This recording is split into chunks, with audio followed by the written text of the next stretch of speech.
اللہ کے رسول صلی اللہ علیہ وسلم ایک حدیث میں فرماتے ہیں قیامت کے دن کچھ لوگ تہامہ کے پہاڑوں کے برابر نیکیاں لے کر آئیں گے اور اللہ تعالیٰ ان کی ساری نیکیوں کو ضائع کر دے گا اور ان کو جہنم میں ڈال دے گا۔ صحابہ نے پوچھا اللہ کے رسول ایسا کیوں ہوگا؟ تو اللہ کے رسول فرماتے ہیں کہ وہ ہم میں سے ہی ہوں گے، وہ کوئی بہت اجنبی قسم کے لوگ نہیں ہوں گے، وہ نمازوں کے پڑھنے والے ہوں گے، وہ قرآن مجید کے پڑھنے والے ہوں گے، لیکن ان کی کمزوری اور ان کی برائی یہ ہوگی کہ جب وہ تنہائی میں ہوں گے، جب وہ اکیلے میں ہوں گے تو اللہ کی حرام کی ہوئی چیزوں کو حلال کر لیں گے۔ یعنی کہ جب پبلک لائف میں ہیں، جب لوگوں کے سامنے ہیں، اس وقت تو سارے اچھے کام کر رہے ہیں، لیکن جیسے ہی تنہائی کا موقع ملتا ہے، جب وہ اکیلے ہوتے ہیں، ہاتھ میں موبائل ہوتا ہے، کوئی ساتھ میں نہیں ہوتا، انٹرنیٹ کنیکشن ہوتا ہے، تو اس وقت وہ فیس بک پہ کیا کرتے ہیں، اس وقت وہ کس سے چیٹنگ کر رہے ہیں، اس وقت وہ کیا سرفنگ کرتے ہیں، اس وقت وہ کیا سرچ کر رہے ہیں، اس وقت وہ کن لوگوں کے ساتھ انگیج ہو رہے ہیں، یہ وہ چیز ہوگی جس کے بارے میں اللہ کے رسول فرما رہے ہیں کہ تنہائی میں جب حرام کام کا موقع ملے تو وہ کر گزرتے ہیں۔ اگر کوئی کام ایسے کرتا ہے تو اللہ کے رسول فرما رہے ہیں کہ اس بات کا امکان ہے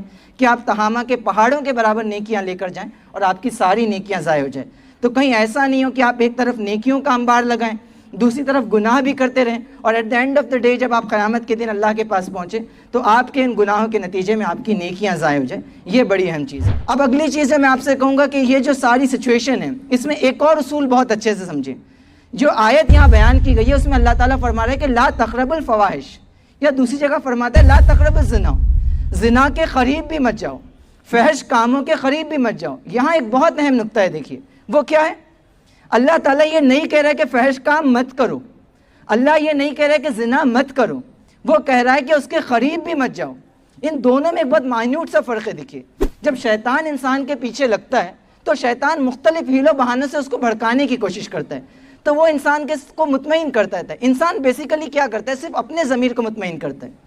وہ یہ کہ نہیں، میرے دل میں تو وہ تو میری صرف دوست ہے یا صرف بہن ہے، میرے دل میں کوئی بری چیز نہیں ہے، ہم تو ساتھ میں بیٹھ کے صرف گھوم رہے ہیں، ساتھ میں صرف بات چیت کر رہے ہیں، ہمارے دل میں کوئی برائی نہیں ہے۔ تو اس طریقے سے انسان وہ اپنے آپ کو مطمئن کرنے کی کوشش کرتا ہے، میں تو کوئی فحش کام نہیں کر رہا ہوں، میں تو بس نارمل سی بات کر رہا ہوں، نارمل چیٹنگ کر رہا ہوں، ہم تو بالکل دوستوں کی طرح رہتے ہیں، ہمارے دل میں کوئی برائی نہیں ہے۔ اصل پردہ تو آنکھوں کا پردہ ہے، اصل پردہ تو دل کا پردہ ہے، برقعے کی کیا ضرورت ہے۔ تو یہ جو ساری چیزیں ہیں یہ بیسیکلی وہ انسان اس قسم کے آرگومنٹ کریٹ کرتا ہے اپنے نفس کو مطمئن